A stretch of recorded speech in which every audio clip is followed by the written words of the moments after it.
Good evening, everyone, and welcome to the regular meeting of the City of Santa Barbara Harbor Commission. Let's do a roll call. Angela, please. All right. Commissioner Anderson? Here. Commissioner Cohen? Here. Commissioner Hanrahan? Here. Commissioner McCray? Here. Commissioner Nelson? Here. Commissioner Stanowick? Here. Chair Stedman? Here. Thank you. Are there any changes to the agenda? Director Wiltshire? No, Chair Stedman, good to go. Excellent. Any general public comment? I haven't received any speaker slips, and I don't have any hands raised online, but if anyone would like to speak online, they can indicate that by clicking the raise hand icon, and I will notify them when it's their turn to speak. Excellent. Still seeing none. Vice Chair Stanowick. Okay, thank you, Chair Stedman.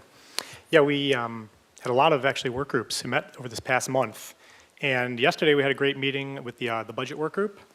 We had that scheduled due to the new format instead of the subcommittee of the work group. And we basically reviewed all of the revenue items. We really focused on the fee increases and the inflation that's hit the economy. We talked about parking and kind of revenue generated from that, as well as the other city departments. We discussed the impound fee to really deter individuals from the kind of rule breaking and just how we would kind of adjust that. In terms of expenditures, we went through the capital outlay line item, which was kind of requested by City Council just to provide some more transparency to the overall budget, which I think was a real positive addition to the budget. We also kind of went through the reserves. That was one thing that I know that I kind of wanted to see. And we had a great chart that kind of showed the reserves if we get reimbursed from FEMA and if we don't. So I thought that was a real good development that we were able to see. But we will show basically the full budget in the April meeting going forward, and also a special thanks to Commissioner Anderson and Cohen for their insight and ideas during the meeting, because I think some of their insight kind of went to making some slight adjustments to the numbers going forward. So thank you both. That's really all for budget. We also had the commercial fishing and the business activity permit meet, and Commissioner Nelson would like to speak on that. Yes, the commercial fishing work group did convene, and we discussed three areas. One was a letter the commercial fishermen of Santa Barbara prepared regarding the dredging issues, most notably communication and relations with the Corps of Engineers. Two, There was a discussion by two fishermen regarding the availability of commercial slips for fishermen, and also the cost of the guest slips. And finally, a discussion regarding the partnership between the City of Santa Barbara, Commercial Fishermen of Santa Barbara, and now, hopefully, Santa Barbara City College. That is going well. In fact, the first meeting I reported on at the last meeting was with the Board of Trustees, who basically suggested to go forward with project planning. Tomorrow, there will be a session with the vice presidents and a couple of deans to further discuss opportunities, not just for infrastructure, but to address workforce development and career education that could involve and incorporate the seafood industry. Obviously, the location of City College and our harbor is ideal for an academic corporate partnership. We hope to bring shortly items for the three items discussed. We'll work on something and consider a recommendation for April or May. Regarding the business activity permit work group, we've had 3 meetings. The most interesting of which, however, was the meeting on Monday night of this week. We were joined by both, I guess we'll say, sides of the issue on the need and the problems associated with business activity permit at the launch ramps. And I think all the commissioners on the work group would agree that it was a contentious meeting, but it was one that I thought produced some real insight into ways that we can possibly address congestion. So I, for one, was very satisfied with that.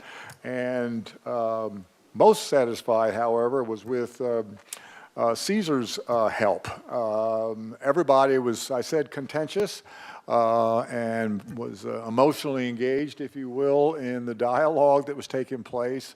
And Caesar did a wonderful job of managing that and addressing the questions. And I know I can speak for the other 2 members of the committee, did a fantastic job. So those are the 2 committees on which I am a chair. So.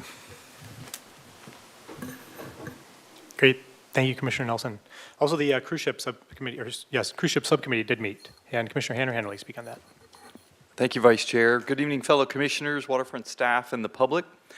On February 22nd at 12 o'clock, we held our 3rd cruise ship subcommittee meeting. Approximately 25 members of the public were attending. We received a presentation from waterfront staff recapping their recent visit to the Crown Princess ship in the Port of Los Angeles on January 31st. We also received a presentation from the Cruise Line International Association Senior Technical Advisor on Maritime Policy, Maureen Hayes, who focused on vessel practices and regulations pertaining to waste management and discharge. Also, at that subcommittee meeting, we had other representatives from the cruise ship industry, including the Vice President of Operations and Policy at Holland America Group, Patrick McGuire. Also, there was Environmental Regulatory Compliance and Sustainability Manager at Royal Caribbean, John Hanley. We also received a presentation at that subcommittee meeting from the United States Coast Guard Marine Safety Detachment Santa Barbara Supervisor Lieutenant Sean McGowan. And his talk focused on compliance and enforcement of regulations pertaining to cruise ships. I wanted to give Commissioners Anderson and Stedman an opportunity if they had any comments or thoughts from those presentations that stood out for you guys. I have some takeaways if I'm putting you on the spot, so feel free to. But anything that you guys took from the meeting? Sure. I'll just say that I was pleasantly surprised to learn that, the cruise ships themselves are pretty regulated and pretty monitored. And as far as the evidence that we heard, seem to be, very compliant. So I found that to be reassuring and gave me increased confidence actually in their operation. Yeah, I would kind of echo those thoughts. I think hearing the Coast Guard, which seems to be an independent government body, come in and say that he doesn't see the foul play that a lot of people are voicing their concerns about, and he's on those ships very often, I think was really reassuring to hear, and the levels of controls that they do have in those ships sound robust. From our point of view, it looks like a robust program. So I think that was good to hear. The community continued to voice their overall concerns, I think, about the program, but it does seem like there is some middle ground where if we were to raise our standards on who could come, I think that would make a lot of people happy. So I think it is moving in the right direction. It seems to be some progress. Almost a year into it, getting some good thoughts. Great. Thank you, Commissioner Anderson and Chair Stedman. Takeaways from my perspective, also to echo some thoughts that you guys bring up. First of all, Harbor staff did an excellent job of bringing the industry players to the table. As you heard me mention, there were some significant players from the cruise industry that are paying attention. The industry is definitely taking notice that there are coastal towns around the world reconsidering carte blanche for visitations of cruise ships and requesting accountability for their past environmental indiscretions.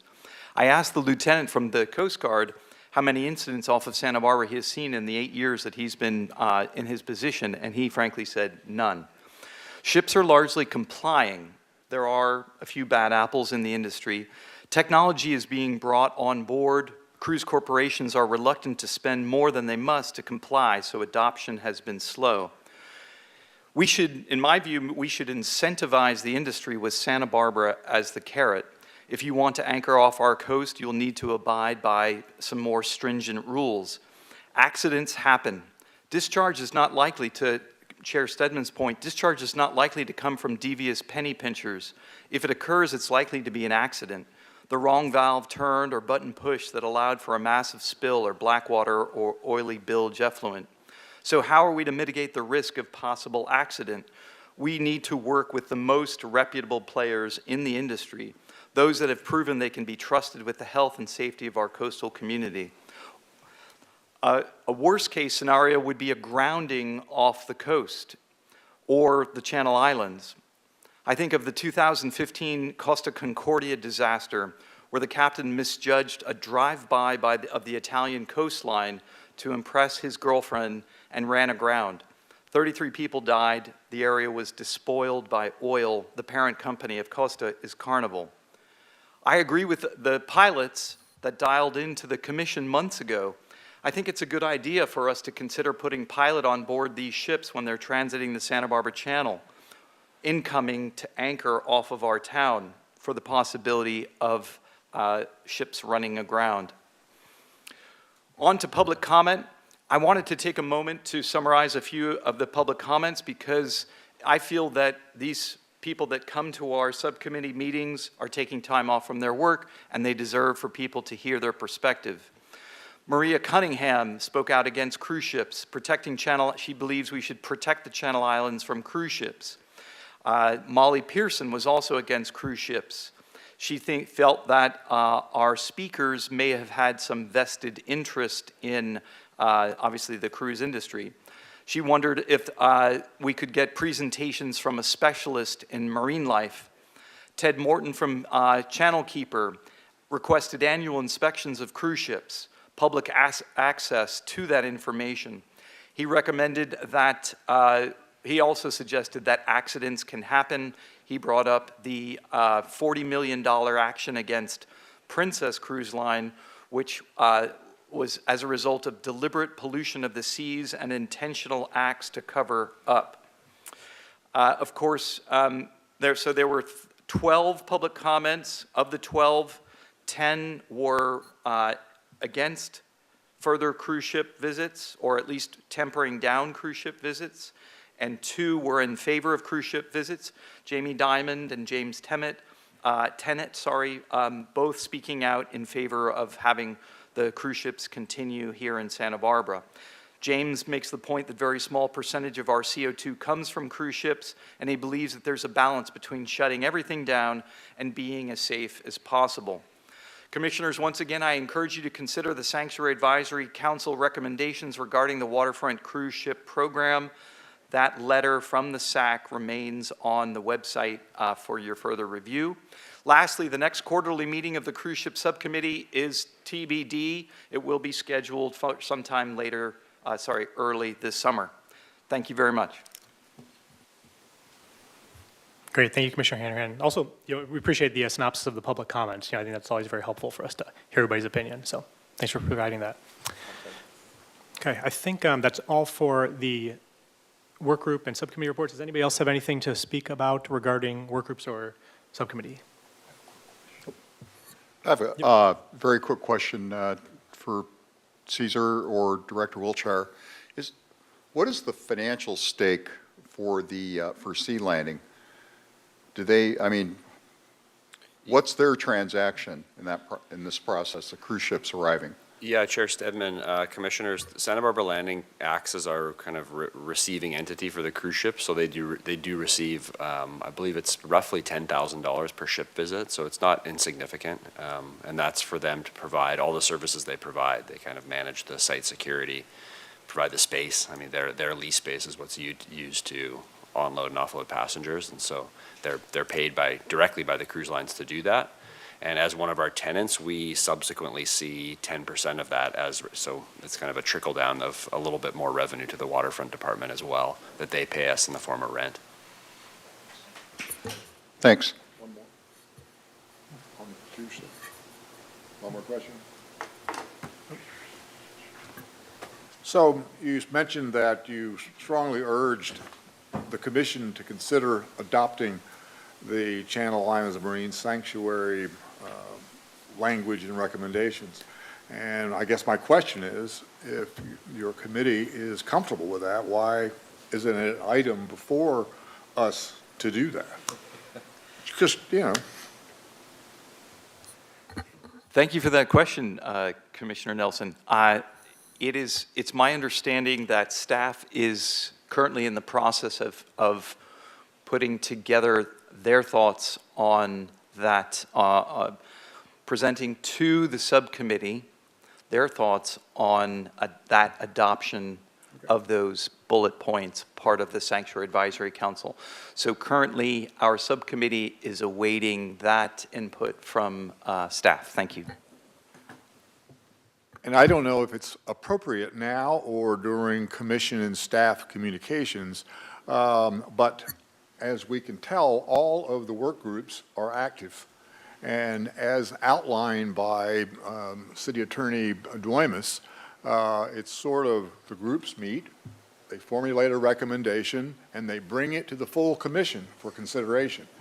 And at least in the two committees that I'm involved in, I can imagine that occurring in rather short order. And so the issue is there going to be a protocol, or do we simply, the chair simply say to the waterfront department, we would like to go on April, or we'd like to go in May? Or is it a situation like you just described, Commissioner Hanrahan, where the decision to put the item on the agenda is in fact made by the waterfront department? So I'm just kind of curious, since there are no sort of rules of engagement in terms of how the ultimate recommendation of the work group finds its way to the commission, how that occurs. So. Do we just bring them? Commissioner Nelson, it's a great question. So it's somewhat to the discretion of the work group. So the hope is that the work being done at the work group level has kind of a finite task. And once the work group deems that that task is complete, with respect to cruise ships, I can attest that the recommendation that was put forth today was not brought forth at a cruise ship subcommittee meeting. So the cruise ship subcommittee did not put that forth. So that is a recommendation of Commissioner Hanrahan. Okay. And so that was not put to staff. We left the last meeting with no recommendation to staff other than to potentially schedule a future meeting and put together kind of more information on where we should go with this. So Okay. just to clarify. Okay. Let me, just to speak to that point, Director Wiltshire, it's true that the subcommittee did not put anything forward formally at our meeting, but you and I did have a conversation following that meeting where you told me that you all were going to do what I described to the commission, correct?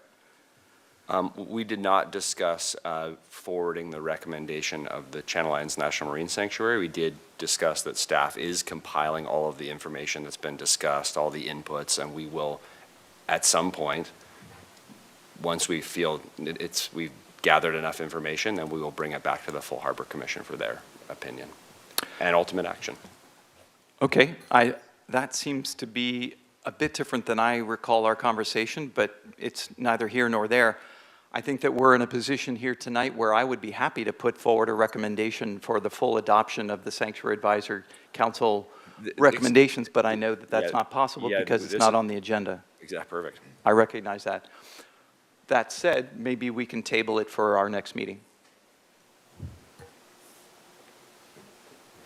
Great. And actually, just to add to that, to table that for the next meeting, would a motion have to be brought now to add that to the meeting agenda for April? No, Commissioner Stan, not at all. Okay. The work group can reach out to staff and we can coordinate and have an internal meeting, or we Okay. can put it on the next agenda as they see fit. Okay, great, thanks.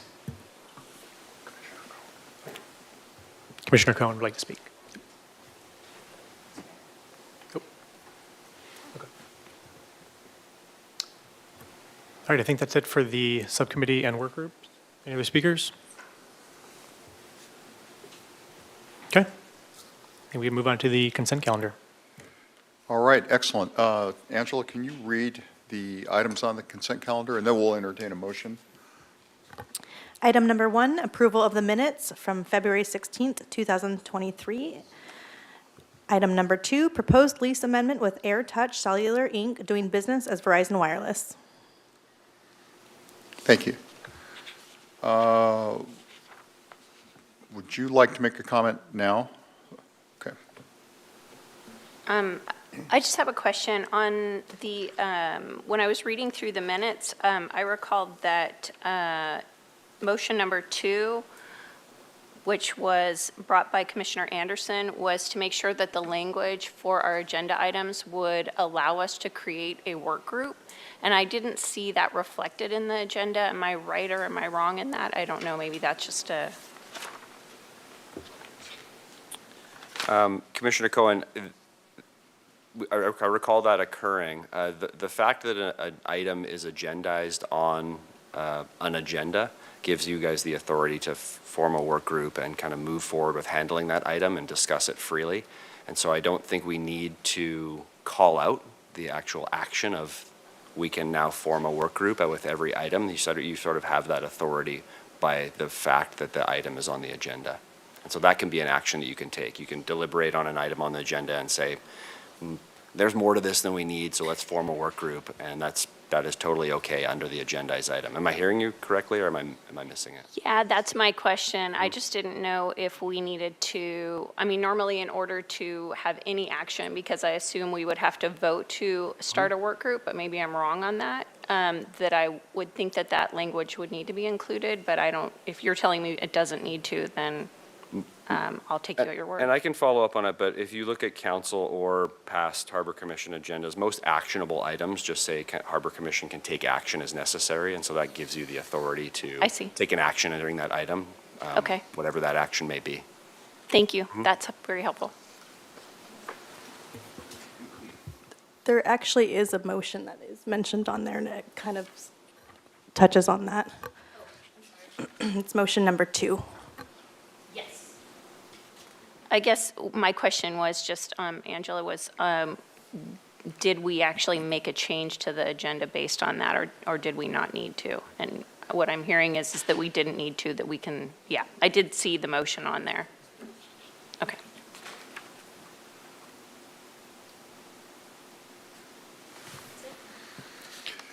Okay, very well. Is there a motion to approve the items on the consent calendar? Yeah, motion to approve the consent calendar? Is there a second? Second. Commissioner Anderson? Yes. Commissioner Cohen? Commissioner Hanrahan? Yes. Commissioner McCray? Yes. Commissioner Nelson? Yes. Commissioner Stanowick? Yes. Chair Stedman? Yes. Thank you. That's unanimous.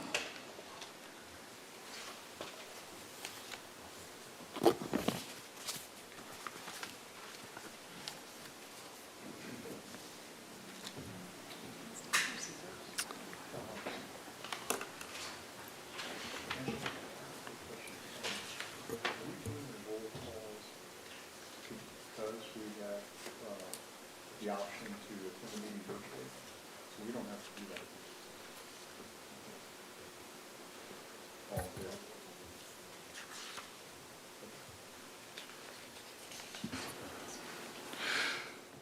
All right, very well. Let's move on to new business, item number 3. Angela? Item number 3, City Sustainability and Resiliency Department presentation. Chair Stedman, Harbor Commission, I'd like to introduce Lelia Parento. She's the Director of the Sustainability and Resiliency Department, and she's graciously given up her evening to educate us on what all that's going on with sustainability and resilience. Thank you, Director Wiltshire. Hello, Commissioners. I'm thrilled to be here tonight. As Director Wiltshire mentioned, Alelia Parento, the city's Sustainability and Resilience Director. And the Director invited me here to share a little bit about this brand-new department that the city created. And so I wanted to give a little bit of the why, the history, and what we're working on. So to start, we like to define what sustainability and resilience mean for the city, and truly sustainability in all of the work that we do in our department is really targeting the human ecosystem equilibrium. So maintaining quality of life for the residents and businesses in Santa Barbara, environmental and ecological health, and certainly the ability of future generations to thrive and take care of themselves. Somewhat more recently, though not a new issue, but a more recent focus is social justice and climate equity is really front and foremost on all of the work that we're doing, so we'll talk a bit about that as well. And then resilience is the one that's a little bit more squishy for people. What does that mean? And recent years have really highlighted the need for resilience work here in Santa Barbara, January 9th being a primary example of the work that we're doing in this vein. But it's really the ability to absorb disturbance in an emergency and really recoup and regain control quickly. So the central themes that we work around are resource use, whether that's physical resources, so trash, recycling, composting, water use, energy use, things like that. Clean air and clean water are things that we work on. Land use, so policy that the city can influence that really helps with greenhouse gas mitigation, clean air, clean water, and of course resource use. And then the triple bottom line is a focus for all of the work that we do. You may have heard this as people, planet, or profit. We like to use equity, environment, and the economy. These are not surprises to anybody up here on the dais, I'm sure, but the resilience issues that we're really focused on center around wildfire, drought, water supply, access. So you may recall that the freeway was shut down for 3 weeks during the Thomas Fire, and debris flow. Homelessness is something that we're focused on right now. Sea level rise, which we'll talk about and are working closely with your staff at the waterfront. And then energy. Energy assurance is something that a lot of folks don't know about how vulnerable we are, but this, I like to point out that this map shows our vulnerability. The purple line you see on there is our connection to the grid, if you will. And there are 2 co-located lines that come over the mountains. And should those go down, though very unlikely, we would be in a world of trouble. So we are working very diligently to harden critical facilities against that eventuality. So why did council create a department after so many years? There's certainly work happening in the sustainability space throughout the organization. The waterfront is a prime example of that and has always been a champion of sustainability. Well, it really just is a growing council priority, and we're really working to embed sustainable initiatives throughout the organization, and creating this department shows that commitment. Additionally, resilience is a growing local need. As I just mentioned, we're having sort of repeated emergencies that are creating the need for a team to proactively plan for those emergencies and then take action once they happen. We also believe that bringing the work groups that I'm going to introduce to you in a moment together will allow us to have a greater impact by acting holistically. So our department does have a number of mandates that defines our work. One is a council-adopted goal of carbon neutrality by 2035, which in the sustainability space is essentially tomorrow. So we're working as fast as we can to get that done. Prior to that goal, they had actually established a 100% renewable electricity goal for the entire community, not just municipal operations, but the whole community. And that really opened a whole new world for us. Measure B, which is a transient occupancy tax or a bed tax adder, funds creek restoration and water quality initiatives, and so that guides a lot of the work of one of our divisions. And then there are some state mandates, including, for example, Senate Bill 1383, which is the new mandated organics diversion, requiring jurisdictions to divert all of their organics away from the landfill. And then SB 1826, which requires diversion from large generators like the Santa Barbara Bowl and others. And then most recently, AB 1279, the California Climate Crisis Act, which urges us to meet a carbon neutrality target of 2045 as a state. The new department looks like this. This is really hard to read, so I will just sort of synopsize what this says for you. But we have brought together the Creeks and Water Quality Division, the Energy and Climate Division, and the Environmental Services Division. The Environmental Services Division is trash recycling, composting, and most recently, homeless encampment enforcement. So we brought those together. Each of those divisions had a number of things in common, including outreach, education programs, code enforcement, and some lobbying or regulatory initiatives. So we took all of those shared functions and created a fourth division, the Community Engagement Division. We think that this will actually maximize our effort and create less burden on the community to receive 3 different outreach messages or people in their business or home and create a more holistic campaign for sustainability. We're really excited about this initiative. So our divisions, let me introduce them to you. Environmental Services manages 2 major initiatives. One is the solid waste collection, therefore the Marburg contract, which we're currently renegotiating, a new 15-year term. And then the Clean SB program, which is a suite of programs looking to manage illegal dumping, bulky items, litter, shopping carts, public containers, and then most recently, homeless encampments. They do a lot of education and outreach and have been very successful diverting a tremendous amount of waste from the landfill. Next is our Creeks and Water Quality Division. As I mentioned before, they're funded by Measure B, which was approved by a staggering amount of voters back in 2000. And this just adds 2% to the transient occupancy tax that the city receives and is really limited in how it can be spent, limited to water quality improvements and creek restoration. So they do a tremendous amount of projects, including the one that's pictured here, which is the Arroyo Burro Open Space along the new multimodal bike path on Las Positas. It's a beautiful space. I highly encourage you to go check it out. But this does a lot for water quality of the tributaries out to the ocean. And so they've been very successful there. And our newer division, the Energy and Climate Division, is the one that's really tasked with achieving that council goal of climate neutrality. So they do a number of things. Energy assurance, like I mentioned, we have that energy system vulnerability. They're working on hardening projects. Just this morning, I was up at the Cater Water Treatment Plant where the two brand new Tesla Megapacks were delivered, which are big batteries that will help bolster the resilience at the water treatment plant. So they're doing projects like that. They're doing efficiency projects, streetlight upgrades, for example, and we've done a number of those for the waterfront and work closely with your facilities team down there to look for opportunities. We do utilities management for all of the city's general fund. We pay their bills, we look for energy projects, and make sure that everything is running smoothly there. Climate action planning, so that's basically the roadmap for this carbon neutrality goal. We're currently drafting that, and we have some really exciting set of initiatives that, if approved by council, will really set us on a path towards meaningful progress towards that goal. And then climate adaptation, which I think is probably the most relevant to this commission because you are so vulnerable down at the waterfront to sea level rise and other climate change effects. So we'll talk about that in a minute. And then lastly, though not called out as a separate division on the organizational chart, it is a very separate program, and it's Santa Barbara Clean Energy, which you may have heard about. Santa Barbara Clean Energy is a community choice energy program, also referred to as a community choice aggregation program at the state level. Essentially what it means is the city in 2021 took over the procurement of all of the electrons on behalf of the city of Santa Barbara, commercial, residential, industrial, municipal accounts. Southern California Edison continues to deliver those electrons to the homes and businesses, but that gives us ultimate control of rate setting, where our energy comes from. In Santa Barbara, our council is now the decision-making body for where those things come from, and they've, by policy, regulated us to carbon-free energy only, which has a significant impact on our local emissions.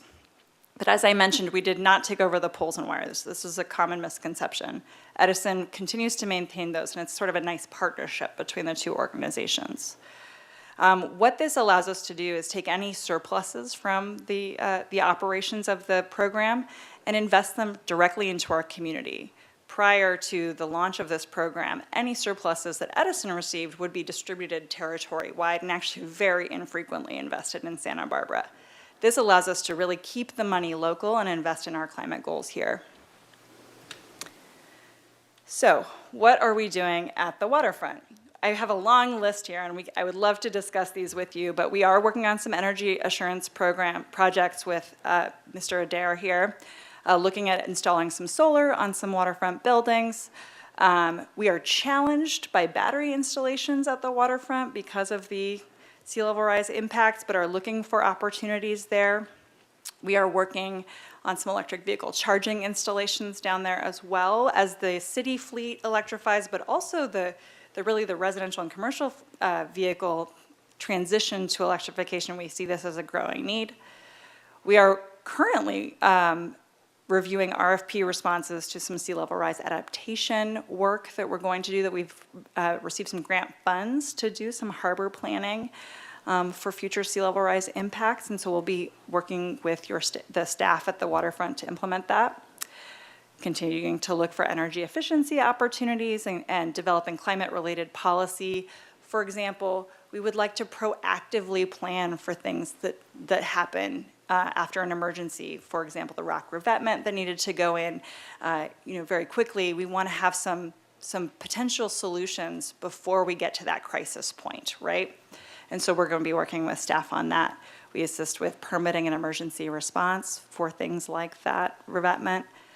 And we do some work around the watershed coastal interface. For example, the bird refuge program project that just completed, does create an interface with the beach at East Beach there by the volleyball course. And so there's some interface there that we navigate.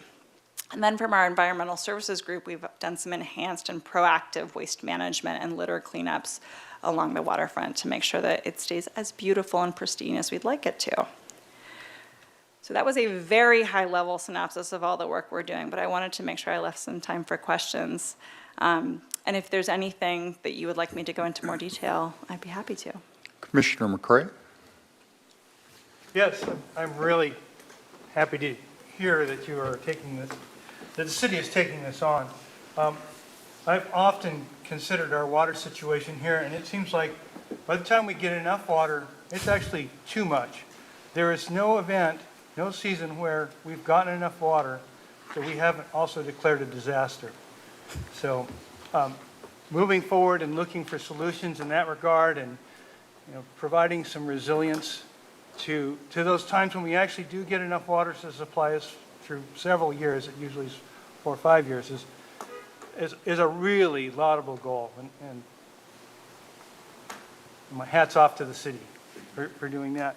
The other thing that I've noticed, and I don't know if others amongst us have seen this as well, but in other areas, when you see a power line that goes through a vast reach of the wildlands, they clear it from side to side. And it cuts right through beautiful forests and so on and so forth. But it is absolutely critical for the safety of that community.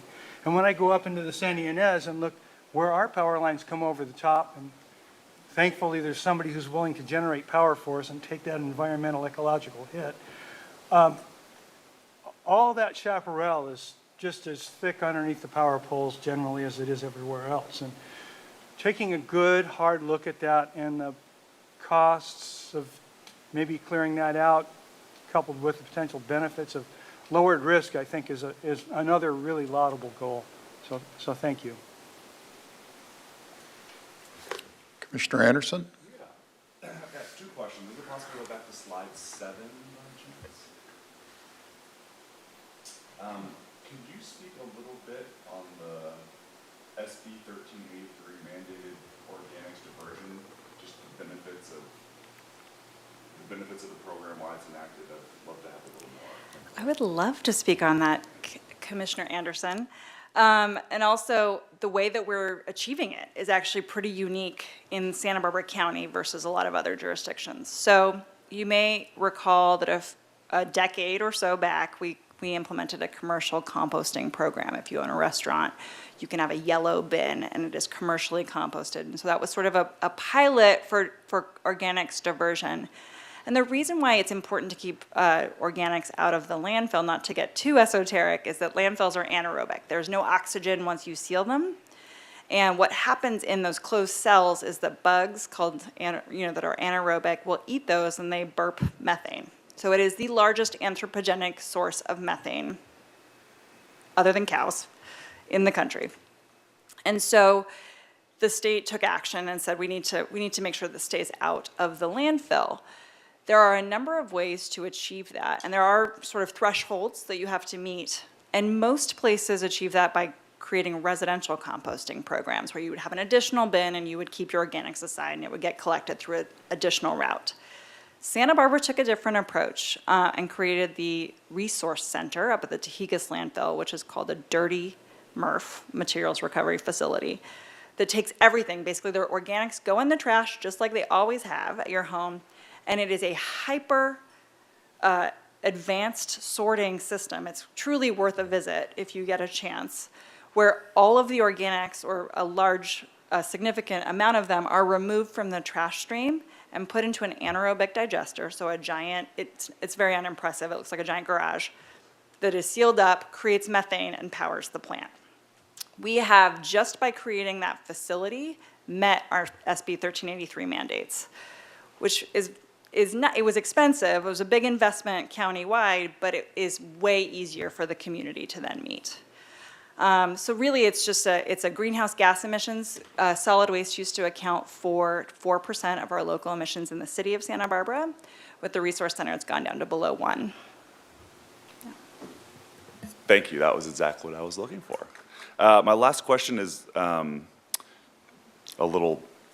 I guess my question is on the utility bills that we get, everyone that lives in the city, there's the water tiering where you pay more once you break a certain bracket.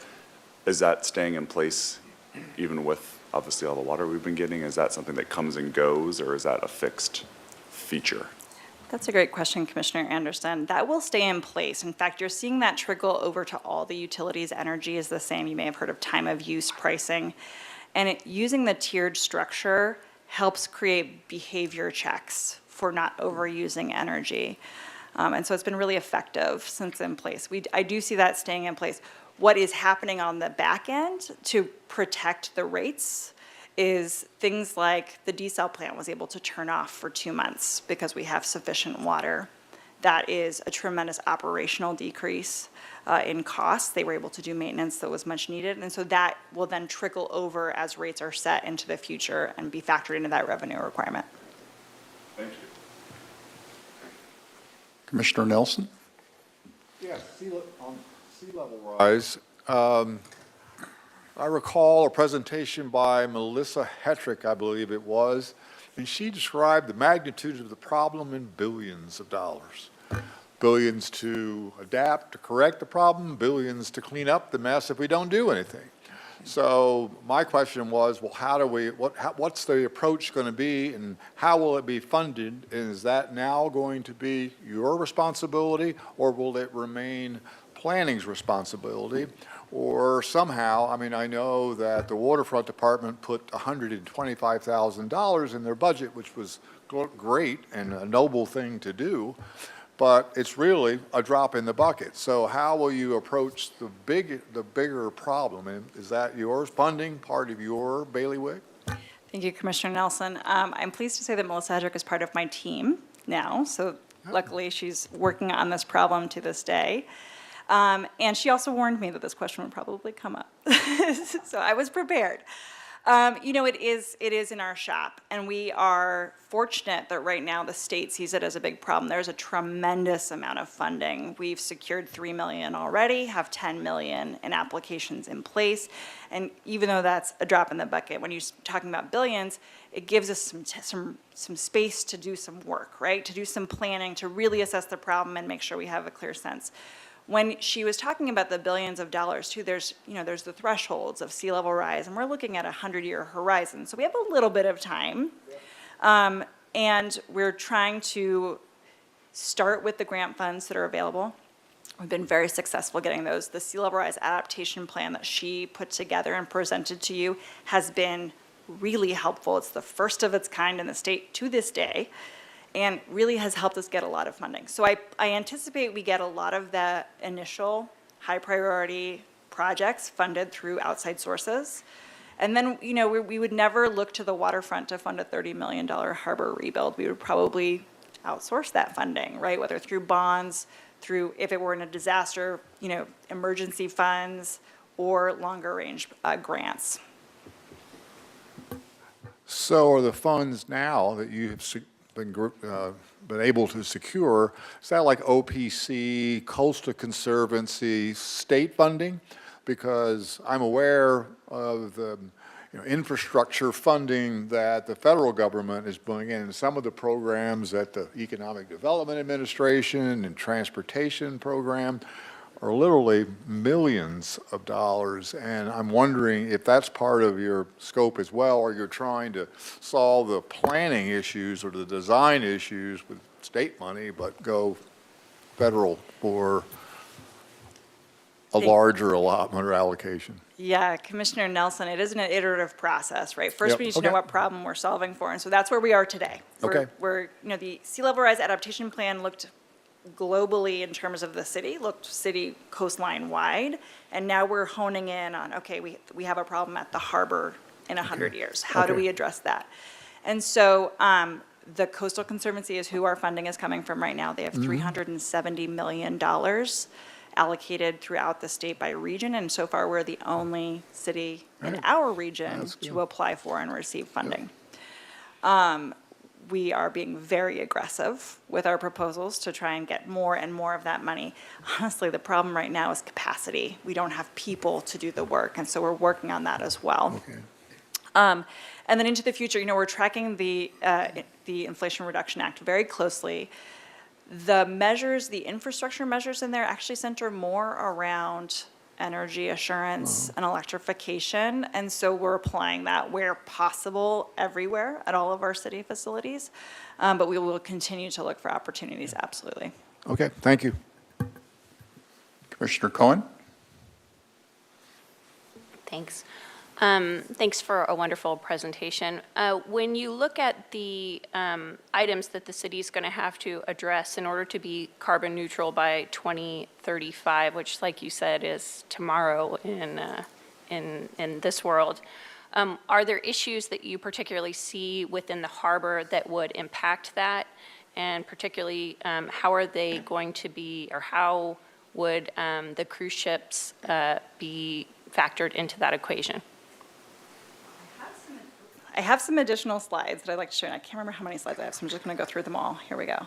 That shows you the Santa Barbara greenhouse gas emissions. And this is from our 2015 inventory. We have not completed our 2019 inventory, which will be the basis for this upcoming climate action plan. But this really emphasizes our areas of focus. So as I mentioned, that 4% that's waste to landfills is essentially gone now through SB 1383.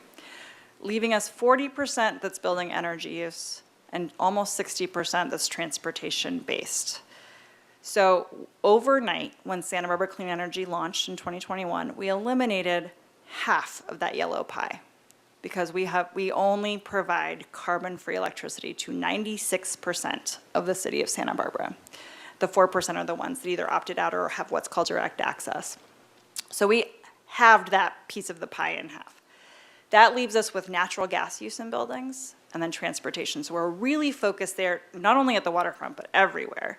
How do we electrify our buildings and how do we electrify our fleets? And so that's where those electric vehicle charging stations come in. Ultimately, we would want to get fast charging down at the waterfront. That's very expensive to do, and so we are looking for funding to do that, and of course, space with the staff down there. But that is our main area of focus. I think I have. Oh, I don't have a. Oh, I do. So as I showed you, so that electricity goes away. Leveraging that CCE, the Santa Barbara Clean Energy Program, is really our pathway to carbon neutrality. So nothing specific to the waterfront, but these citywide. Are you including the cruise ship program within those calculations? Thank you. I'm sorry, I can't see your name. Commissioner Cohen? We are not including the cruise ships because they fall outside of the city boundary. So we look at emissions within the city boundary. If we were trying to quantify all of the airplane trips, for example, and all of the cruise ships, we would actually, it would be quite a large amount of emissions, and it wouldn't be directly related to city operations or city services, and so it's just not factored in. And it's factored elsewhere in the state's carbon inventory. Commissioner Hanrahan? Thank you, Chair. Thank you for the excellent presentation, Amelia. From your perspective, what are the biggest hurdles that the city is facing in achieving our sustainability goals? Thank you, Commissioner Hanrahan. I'd say the biggest hurdle is ensuring that our frontline and disadvantaged communities are not left behind in our policy decisions and programming. So we were really focused, going back to that social justice piece, we're really focusing on how to bring them along in an equitable and affordable manner. I also think that transitioning the entire state to electric transportation is a huge task by 2035 or even 2045. And so how do we collaboratively and in a coordinated fashion create the infrastructure needed for that? And then also, create an emotional connection to an electric vehicle. That's the big challenge. And then lastly, reliability. So electrical reliability is in question. We have public safety power shutoffs, which I'm sure have heard about, and that is the utility's response to wildfire risk is just to turn it all off. And that clearly doesn't work for a community trying to provide service to its residents and businesses. And so, how do we create reliable energy sources that aren't polluting? And so 60% of electricity in California is natural gas based. That's a huge base load energy source that we want to try and get rid of. And that's a big challenge because we need to make sure we have an equally reliable source on the other end. The way that we're doing that is primarily through two functions. One is battery storage systems, which in the September heat wave showed to be tremendously effective. They are basically what kept the state from going to rolling blackouts. And then demand response, which is basically creating automatic systems or behavioral incentives to have people stop using their energy during a period of time. Time of use pricing, to your point with the tiered rates, is a key example. We disincentivize using electricity between 4 and 9 p.m. because that's when we have the most demand challenges. In that September heat wave, you may have received an emergency alert from the Office of the Governor. First time in history that an emergency alert has gone out for a utility issue. And within a minute of that alert going out, the state dropped 2 gigawatts of power demand. And it was basically saved us, again, in the state. So really leveraging carrots and sticks to that effect to help people make the right choices. Thank you. One last question, and I meant to ask this at the beginning, maybe it was more appropriate then, but I'd like to give everyone an opportunity to ask you questions, but I'd like to hear your story. How did you arrive at this job? That's a great question, Chair Stedman. I started at the city in 2005 as an intern on the back of trash trucks. Came full circle when this department was created. And leveraged that into an outreach, the city's first recycling outreach coordinator job. In 2009, became the city's first energy employee as an energy analyst under the facilities division, worked for Mr. Wiltshire for a number of years in the facilities division. And then when council created its 100% renewable electricity goal in 2017, we had previously been focused on city facilities, that's what we had control over, and that mandate really made us look out to the city as a whole and create the community choice aggregation program, which gives us more control over the city sources.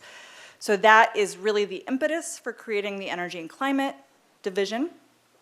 And then from there, the department was created. So I was the manager of that division. And then the department was created, and I am now the director of that department. So that's it in a nutshell. No, thank you very much. That's compelling.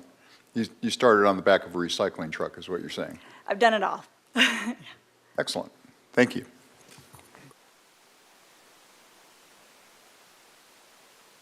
If there are no further questions, no public comment, right, Angela? I don't have any hands raised online, and I also don't have any speaker slips, so we're all good. Okay, very well. Let's move on to new business item number 4. Item number 4, proposed lease agreement with Mike Pizzell, Marine Surveyor.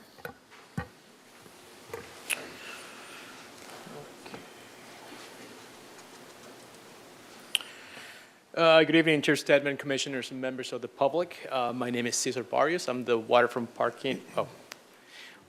Business Manager with the Water Department. Today I bring to you the proposed 3-year lease agreement with Mr. Mike Pizzell. He's a marine surveyor.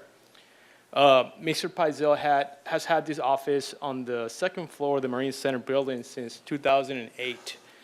And his current lease will expire on May 2023.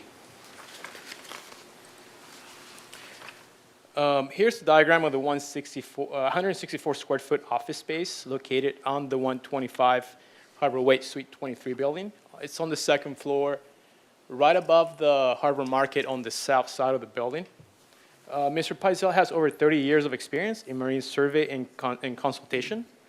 Although Mr. Pizzell performs survey work from Morro Bay to San Diego, his primary work area is in Ventura, Channel Islands, and the Santa Barbara Harbor.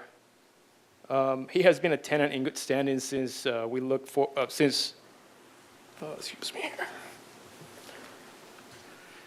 has been a tenant in good standing, and we look forward to continue working with him.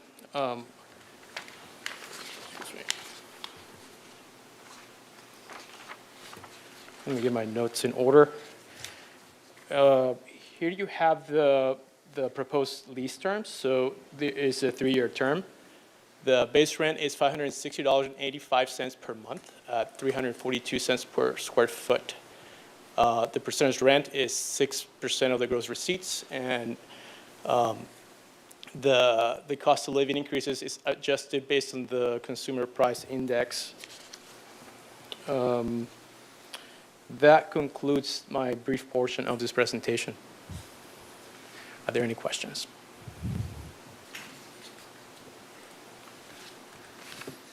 Commissioner Cohen? I don't know do the tenants pay like any triple net expenses or anything like that on the building? Do they pay for their own electricity? I don't know how that works. Chair Stedman, Commissioner Cohen, some of them do and some don't. In the case of Mr. Pizzell, I believe he does not. For example, the Harbor restaurant, the Harbor Market right below them, which has higher consumption, they do have their own meter. Commissioner Hanrahan? Thank you, Chair. Just a quick note about Mr. Pizzell. I've known him for 20 years in the harbor.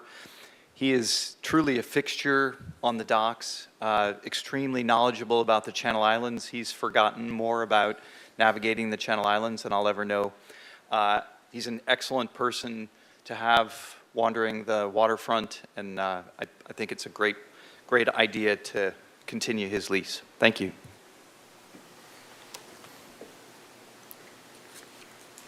Excellent. You didn't read the recommendation. Do you want to read that, Angela, please?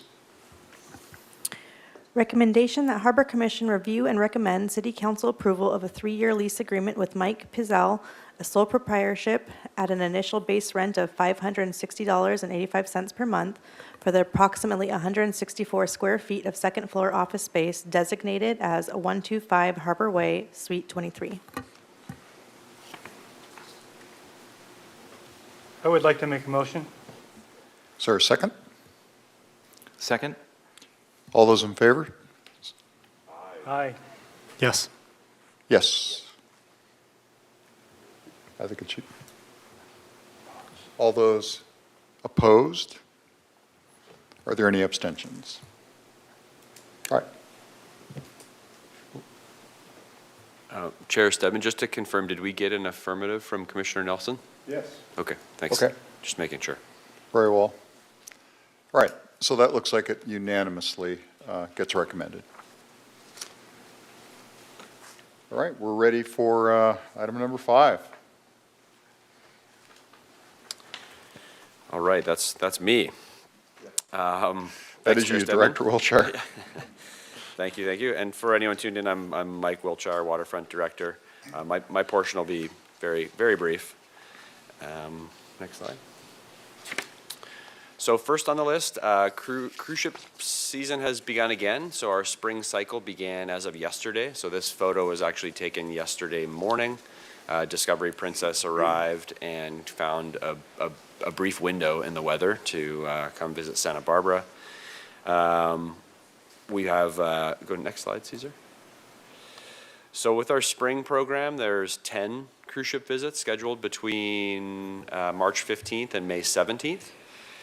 This schedule is available on our website as in addition to our fall schedule. Something that Chris Bell has added is the times that the ships will be at anchor as well as their capacities. And so something to note is that's the capacity of the ship. That's not necessarily how many passengers are on board.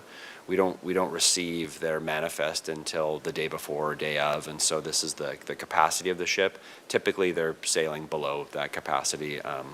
The past year, it's been 60, 70, 80%, and so not quite upwards of those capacity numbers. I did want to remind the group that we're still very much underway with the cruise ship subcommittee. Commissioner Hanrahan gave a great synopsis of what's going on there, and so I'm after tonight's discussion and after a few subcommittee meetings, we're hoping to bring that back to the full Harbor Commission for discussion and within the kind of the coming months. So, next slide.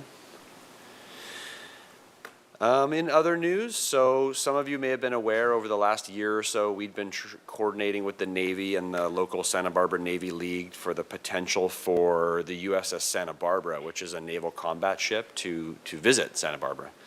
It's a pretty unique ship. It is Santa Barbara's namesake. It's a 418-foot long, 104 feet wide, and I think one of the most amazing features is that it has only a 14-foot draft, so this ship is designed for combat in shallow water. Very, very unique ship. So we were excited. We were excited to play host to it. It went everywhere from, started out with the potential of tying off to Stearns Wharf, and so we worked with the Navy on that. They had some legitimate concerns for the wharf itself and the depth and everything it would take to make that happen. Then that got backed off to them anchoring offshore where the cruise ships do and shuttling passengers back and forth. Unfortunately, we just heard from the Navy last week that they're not going to be bringing that ship to Santa Barbara. They didn't give a whole lot of reasoning. I don't know if it was financial or security concerns. What is still happening is the USS Santa Barbara is being commissioned at Port Hueneme on April 1st. So there'll still be a big celebration and commissioning ceremony down there, but it will not include a visit to Santa Barbara at this time. So the official language was it's postponed, and so we'll still do what we can as the waterfront to try and get that ship to visit, because I think it would be pretty unique, and there were a lot of folks who wanted to see it happen. Just a shout out to our staff, facilities maintenance staff, and Santa Barbara landing staff. We put in a fair amount of time over the last year, just kind of being very, very responsive to the Navy, kind of setting up whatever was going to need to be set up for this to happen. So I hope those efforts aren't lost, and that we can maybe get a visit from this ship in the future. Next slide. All right, so we are also embarking, the city of Santa Barbara is embarking on the boards and commissions annual recruitment. So this is something that happens twice a year. This is when council goes out and recruits for vacancies in all of the various boards and commissions. This is applicable to the Harbor Commission this year, as we will be having one vacancy as of July 1st. So Commissioner Hanrahan had to submit his resignation as a result of having to travel a significant amount for work. And so I know he really tried to make it work, and it was not a want, but just kind of a circumstance of him traveling and doing, quite frankly, some really cool things.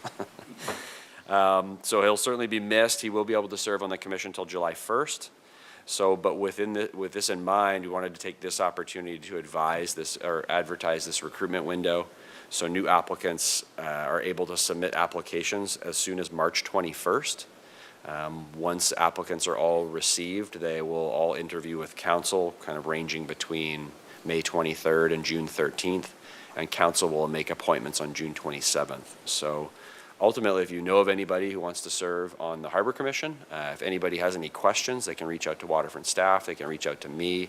I've put the city's application, boards and commissions website there, so yes, spread the word. We're always looking for good people to represent the waterfront, and again, it's tough losing good people, but it's yeah, for sounding like a good thing for Commissioner Hanrahan. So with that ends my presentation before I hand it over to Cesar Barrios, unless there are any questions from the commission. Commissioner McCray? Thank you, Chair. Thank you, Chair Stedman. I do have a question with respect to the Navy ship Santa Barbara. What role does the local Navy League play in bringing those big ships here? And if they do play one as they used to, I would like to give them some recognition for all the work they do. Mm-hmm. Yeah, Commissioner McCray, I can't stress that enough. So one of their local contacts, Bob Duncan, I've been working with him for the last year and a half. He is just fantastic to work with and a great sort of lobbying liaison between the Navy and the local interests. And so huge kudos to them. There were numerous visits from the Navy that the Navy League coordinated. They had them at the Yacht Club, the Maritime Museum, a number of presentations, and so they really play that middleman role and the know-how to kind of relay what the waterfront can do and what the Navy can do. So they were pretty instrumental, and so huge kudos to them. Thank you.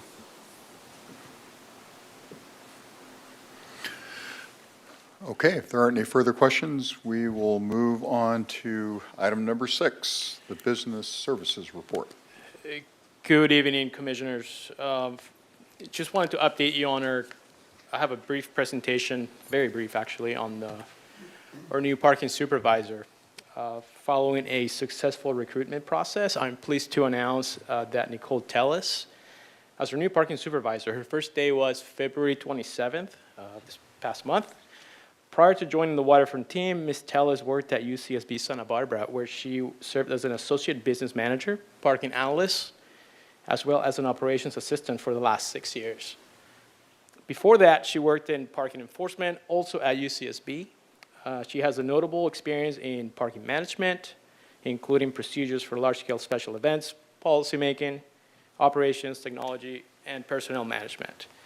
Ms. Tellis will play a significant role in continuing to move the Waterfront Parking Division forward, which includes replacement of all parking equipment at Stearns Wharf and Harbor Main in the next couple of months. We're replacing the entire parking infrastructure for the kiosk operator section of the slots. Please join me in welcoming Nicole to our department, and thank you, and that concludes my presentation. I have a quick question, Cesar. How much cash is involved in this operation? The collection of cash in the parking operation. Chair Stedman, it depends on the day. This time of the year on a weekend, it's between $10,000–$15,000 per day. We are a function of the weather. So you may have a rainy Saturday and you'll make $5,000 75-degree weather on a Sunday, $15,000. Depends on the season, of course, and the weather, but on special events, it varies as well. 4th of July is one of our busiest weekends. You would think it's a high revenue producing day, but not as much because there's no turnover. So with the parking operations, folks normally just show up early in the day, and then there's just not a whole lot of turnover, as opposed to a 3-day weekend where vehicles are constantly moving, and you can have revenues as high as $27,000, $28,000. But not all of that's cash, For right? cash, Yes. well, currently about 75% of transactions are credit card. Got it. Okay. And we're trying to move in that direction even more. We're implementing new technologies that would allow folks to pay using their phone app or touchless systems. Yeah, I'm not trying to case the joint, but I was just wondering how big the bank was at the waterfront office. Sounds like a heist. Well, Chair Stedman, I think you might remember those big walls that used to stuff dollar bills in. Right. The old parking way. So Yeah. it's gotten easier to manage than that, but that. Perfect. Commissioner Anderson? Yeah, it just feels like it's worth bringing up during the budget meeting. One of the ideas that we talked about was the thought of changing the pricing structure for parking on holidays. And to your point of the low turnover, obviously nothing's been decided, but holiday parking fees could in theory be different than the day-to-day.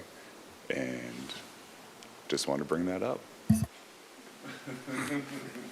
There's something that I was keen on to look into. Yeah. Thank you, Caesar. Thank you. All right, we'll move on to item number 7, the Facilities Management Report.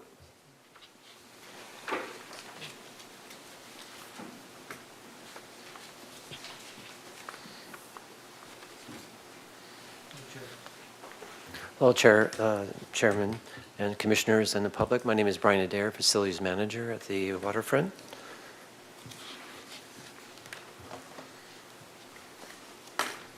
First topic tonight, I want to talk about the sediment management plan.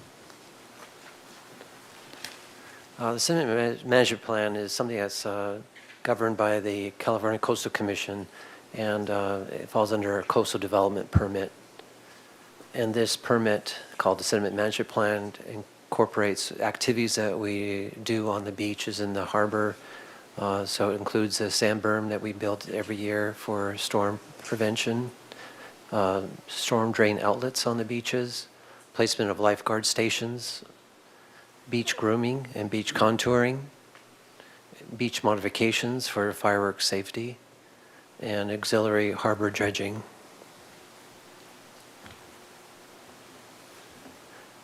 The sediment management plan / permit comes with a lot of permit conditions, and some of the examples are that this permit is only good for 5 years. It's sensitive species monitoring, water quality monitoring, archaeological resource monitoring, and have to do a follow-up annual report.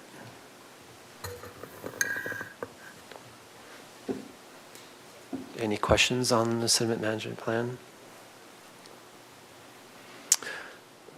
Also, the next phase of the sediment management plan, to actually do dredging, we have to get a sediment analysis plan approved.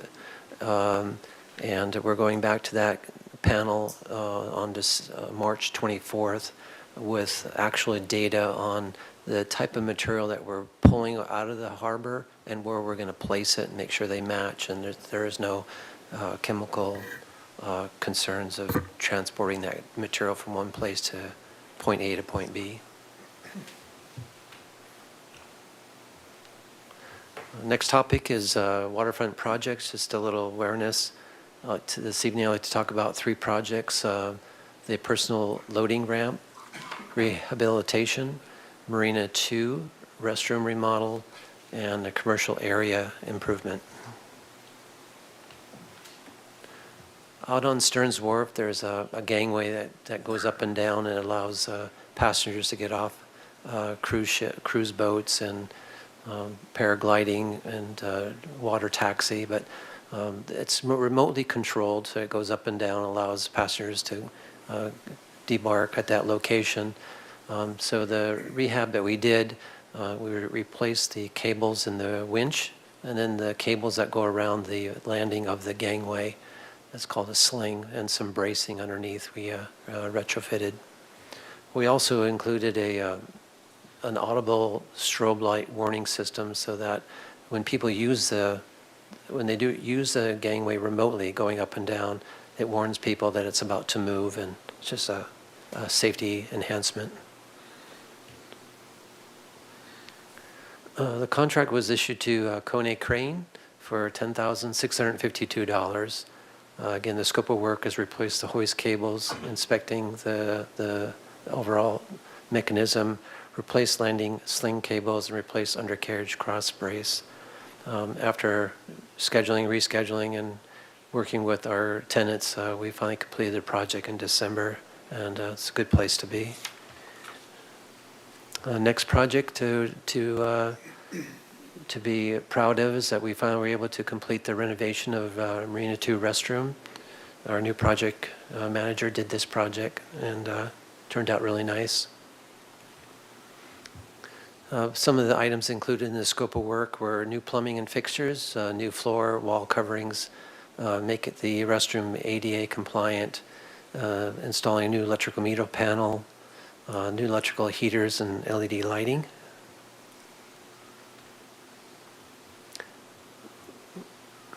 The professional services was $55,000. The construction was $421,000. The contract was issued to MDJ Management. The construction started in May, and we had temporary occupancy in December and notice of completion in January. The next project I'd like to talk about is that the waterfront staff are well aware of the safety issues on Harbor Way. We've got a really high mix of traffic and pedestrians, so we want to make an improvement. So this is a concept to make a designated sidewalk to try to encourage people to walk on a designated sidewalk versus walking down the middle of Harbor Way. The diagram on the top left is what's existing, as you're all familiar with. And what we want to propose is create that walkway on the west side of the Coast Guard building, which faces west. And with the room left over, we'll put some parallel parking in so that we're not getting rid of all the parking, but we try to keep some parking there. Again, this is to improve pedestrian safety, reduce traffic bottlenecks, reduce intersection gridlock. This project will displace 5 parking spaces in the front of the Coast Guard building, but most recently, with the help of Caesar, the valet parking lot, which was designated to a tenant, he negotiated us to use that parking space during business hours as paid parking. Not 90-minute parking, but actually ticketed paid parking. And annual parking passes do not qualify, correct?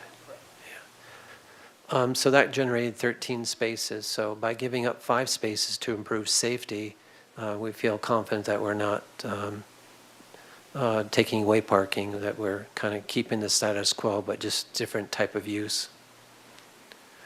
Right now, we're at a courtesy. We're waiting for city traffic engineering to review and comment on what we're proposing. And after we get their feedback, we'll have a detailed scope of work and construction diagrams, which we'll go to planning and building and safety for permitting. So that's my 3 projects. Any questions? Commissioner McCray?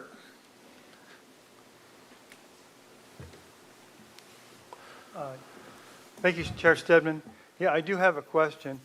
After seeing this on our agenda, I actually went down and took a look in the rain, actually.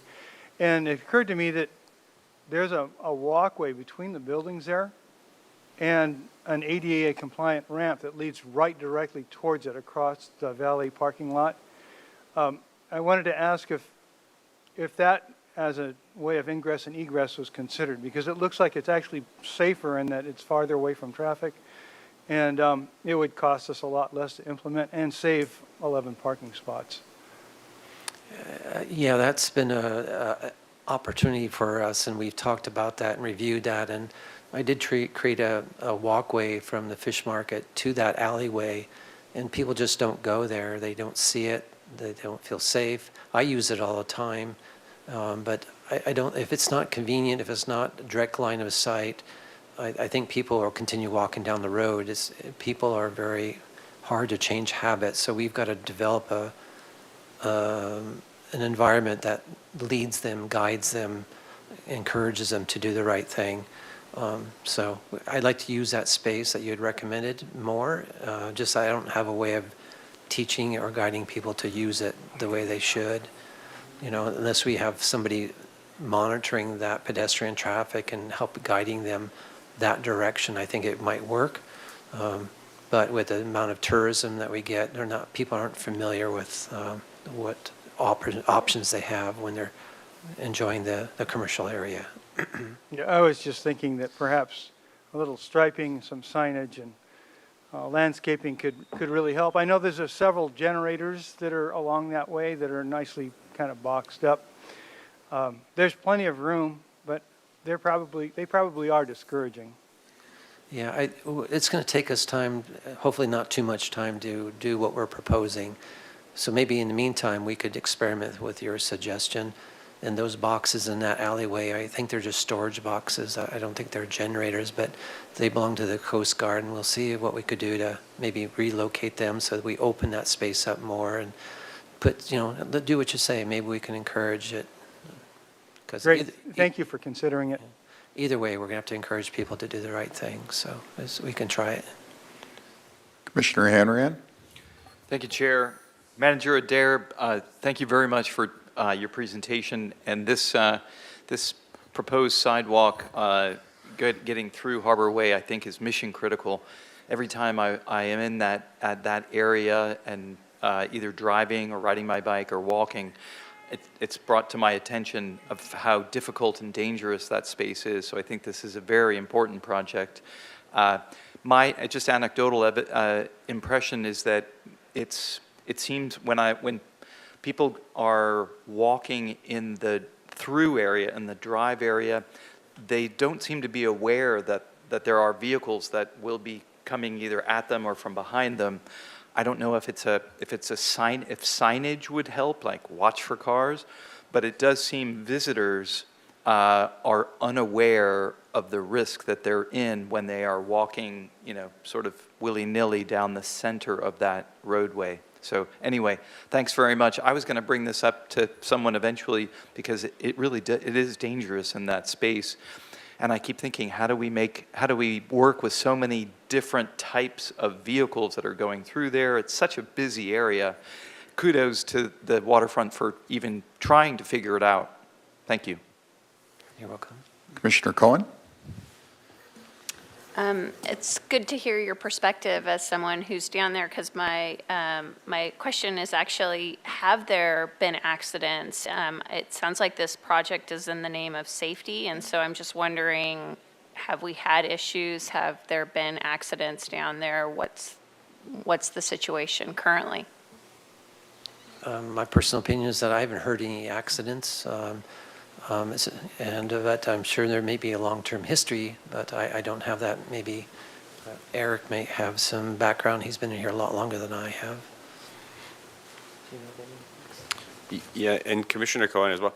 And not only accidents, but as Commissioner Hanrahan mentioned, I mean, I'm there every day too, and there's essentially daily incidents. I mean, people kind of getting blocked up and cars turning around and boats coming down and frustration. And so there is almost like multiple incidents a day where somebody's frustrated with that scenario, and it's just sort of all packed in one space. Either somebody trying to get out in a hurry, get in a hurry, someone who's never been in there sort of meandering around and not.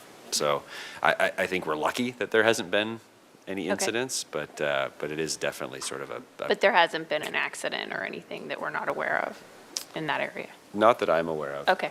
Potentially, yeah. Chair Stedman, Commissioner Cohen, yes, we have had accidents there. Vice Chair? Yes, I just wanted to add to that as well. I would definitely be in favor of this. I mean, I'm in this area all the time, and although there's not, there's just a lot of congestion in that area to begin with. There's a bike path and walkway, and what happens is usually, there's always like the biggest cars possible that are parked in there. Just an hour before this meeting, I was there and kind of checked it out, and it was, I saw 2 big trucks and a Sprinter van there, and they kind of infringe on the other parking spaces behind, and it just creates a very narrow walkway or area to drive. And of course, the people who are visiting Santa Barbara, tourists, are the ones coming through there. They don't know where to park, and it causes backfill then, infringing on the bike path and the walking path right behind it. So I would definitely be in favor of this. I do wonder though about it seems like creating this pathway solves the problem of safety, because, there's no question about just the congestion there. But adding the 5 parallel parking spaces, is there any concern about that necessarily, we're solving the problem with the walkway, but now adding the 5 parallel parking spaces for 5 spots, is that something that would be completely necessary? And would that even, exacerbate the problem of the congestion in the area? I think all of that is good thinking. We have to think it through, and we're trying to minimize the number of parking spaces that we'll be eliminating. But of course, if we give up more parking spaces, we can make it more safer for bikers and pedestrians and traffic and commercial trucks. So it depends how far we want to go with a concept to make it Disneyland-like, So there's a bigger question there, but right now, my goal is to make some sort of improvement to relieve some of this congestion and improve safety. Okay, thanks. And just for those parallel parking spots, would those be almost this, like how far would those be kind of breaching in that area compared to what it currently is? Would it be substantial? This diagram will show that what our current clearance is between parking. And once we get there, there's a gain of 2 feet if we go to parallel parking. So we've made it a little bit wider. Next one. Yeah, on the diagram on the right. Okay, I see. Yeah, 28 versus 26 feet. Okay.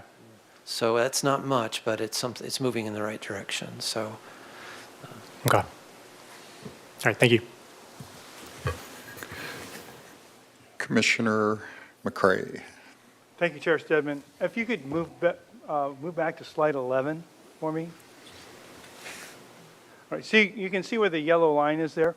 The point of the pathway that I'm considering might be easier and probably likely better would be, and save us 5 90-minute spots instead of forcing people to pay for the valet spots, is where that line of palm trees is through the buildings. It's completely shaded, so you don't get an idea that's an easily accessible walkway. And I just wanted to point that out to my fellow commissioners. It actually kind of begs to be the spot, especially in as much as there's already an ADA ramp that leads straight to it. You'll notice there's a white van parked upper left-hand corner.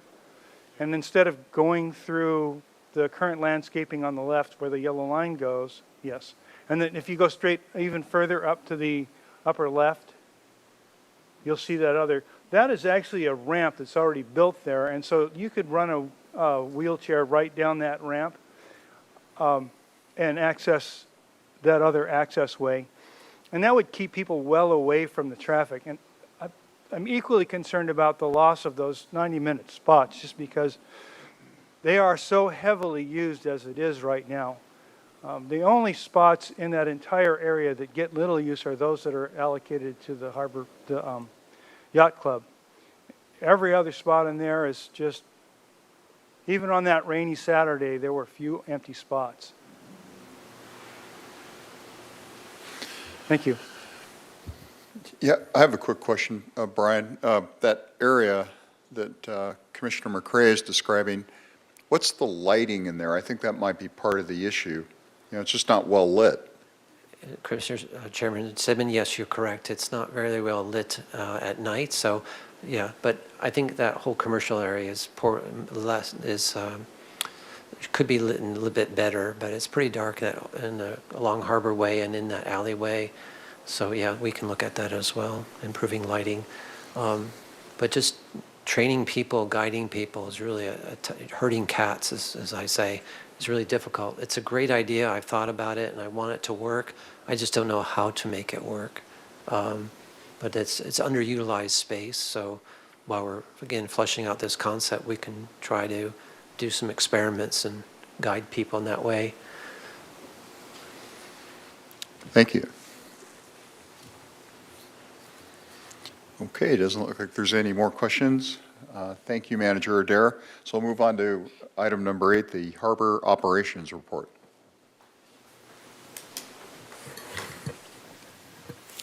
Good evening, Chair Stedman, Commissioners, members of the public that don't know me. My name is Eric Ingebretson. I'm the Harbor Operations Manager.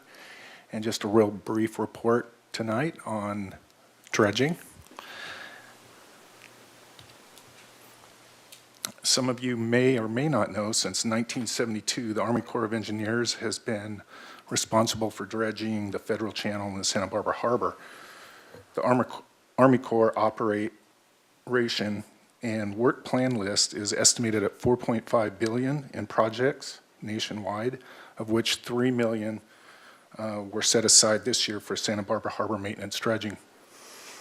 Each year, the waterfront lobbies to ensure that federal funding continues to be made available for Army Corps dredging of the Federal Channel, and additionally, the waterfront annually solicits support letters from City Council, county supervisors, Congressman Carbajal, Senator Alex Padilla, and Senator Dianne Feinstein. Additionally, the waterfront has a contact with Carpy and Clay, who represent the waterfront and act as an advocate for Washington to support our continued dredging.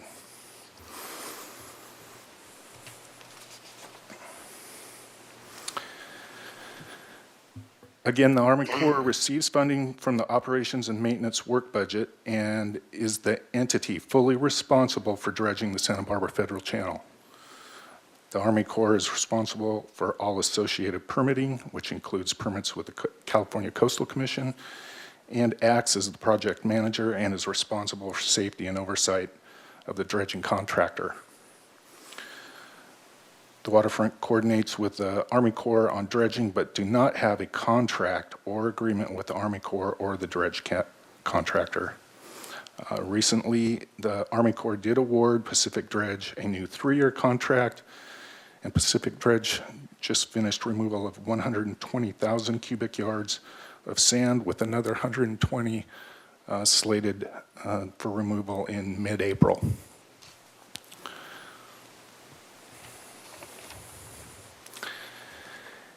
And just this last slide here, right here, kind of in the center, you'll see this big bulge of sand. That's what about 120,000 cubic yards of sand looks like.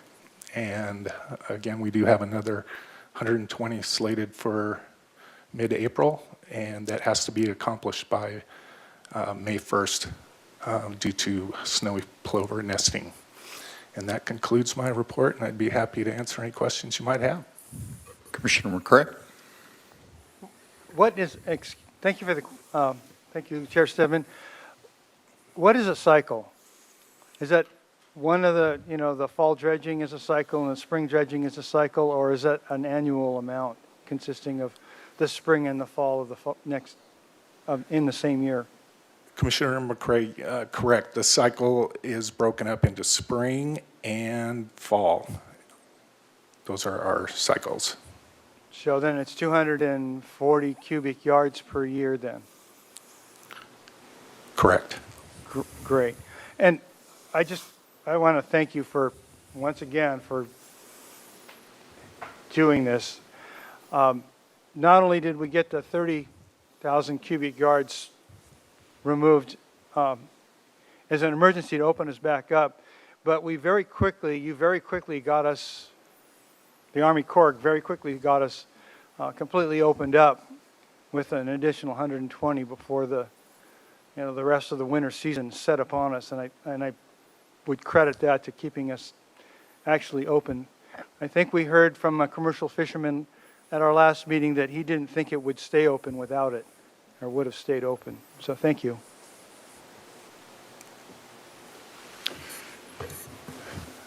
Does not look like there are any further questions, or are there public comments? I don't have any hands raised at this time. Great. Any staff communications? Director Wiltshire? No, nothing pressing. Did Commissioner Nelson, did you have a comment on that? Yeah, I was interested in Capri and Clay. That's an interesting thing, that you have access to a public relations, a lobbying firm. I see it as a very positive thing.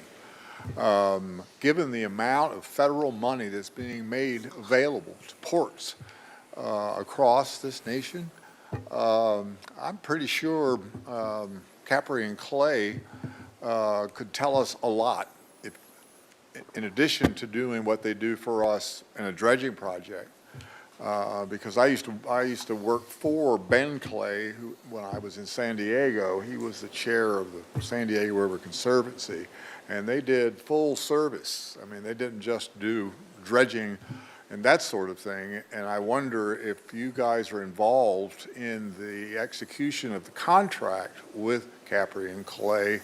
Could you inquire about the cost of them looking into funding available for port development, for sea level rise, for that sort of thing? They'll know what's out there. So if you could, do you get to talk with them, or when this is bid out, or is this somebody else do this?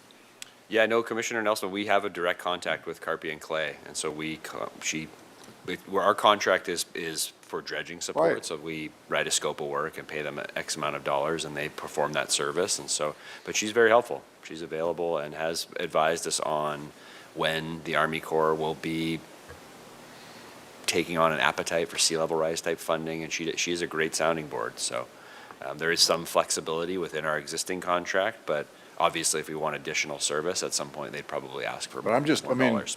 it doesn't have to be additional service where we have to pay money to ask them, what would you recommend if we were looking into infrastructure funding for harbors and working waterfronts in Santa Barbara?